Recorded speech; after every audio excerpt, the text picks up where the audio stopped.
ইসলাহি ইজতিমা, ইসলাহি মাহফিল, ইসলাহে নফস, তাজকিয়ায়ে নফস, তাসাউফ, আত্মশুদ্ধি, পীর মাশায়েখদের মেহনত, আউলিয়া কেরামের মেহনত, এ সবটার খুলাসা সারাংশ হলো আত্মগঠন। কি গঠন বলেন না? এইটাই মেইন কথা। আপনি জিজ্ঞাসা করেন, এখানে তো শ্রেষ্ঠতম পীর আসছেন, আমি নামাজ ওই পিছনে পড়ছি, তা আমি নিজে নিজে নামাজের মধ্যে ভাবতেছি যে পীর সাহেব চরমনের গলার আওয়াজ মনে হইতেছে। সালাম ফিরাই আমি আমার খাদেম যে ছেলেটা জিজ্ঞাসা, দেখছুনি যিনি নামাজ পড়াইলো, তো হুজুরের গলার মতো মনে হইলো। সে বলতেছে কয় না হুজুর, হুজুরেই।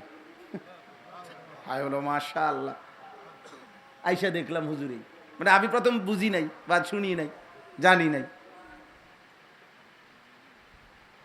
এত বড় মানুষরা এখানে আসছে, আলহামদুলিল্লাহ।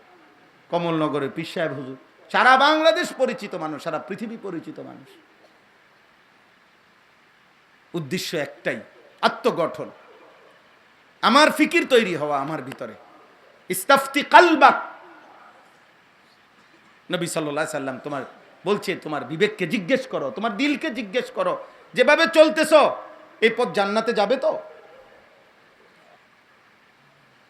যেভাবে রাত শেষ হচ্ছে, এই ভোরবেলা যদি আখেরাত হয়, তুমি আখেরাতে জান্নাতে পৌঁছবে তো? যেভাবে দিন যাচ্ছে, যেভাবে ব্যবসা করতেছো, যেভাবে চাকরি করতেছো, হাই নওজোয়ান, যেভাবে একটা একটা দিন পার করছো, দিন শেষে, রাত শেষে তোমার আখেরাতে জান্নাত পর্যন্ত পৌঁছবে তো এভাবে?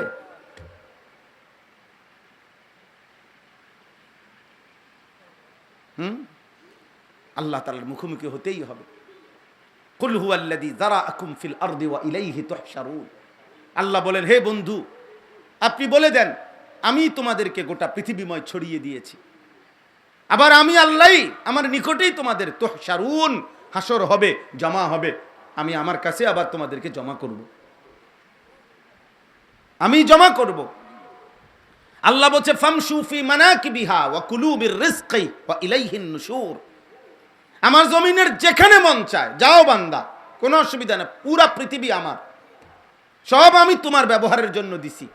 যেখানে থাইকা ভাল লাগে থাকো, বাড়িতে থাকো, নয়তো বিদেশে থাকো, নয়তো দেশে থাকো, নয়তো শহরে থাকো, নয়তো গ্রামে থাকো, কোনো সমস্যা নাই, সব আমার। অকুলু মির রিজকি, আমার জমিনের যেখানে মন চায় রিজিক তালাশ করো, খাও, বক্ষণ করো, ভোগ করো, পৃথিবী নেও তুমি, শুধু মনে রেখো ওয়া ইলাইহিন নুশুর, আমি আল্লাহর কাছে ফিরতে হবে।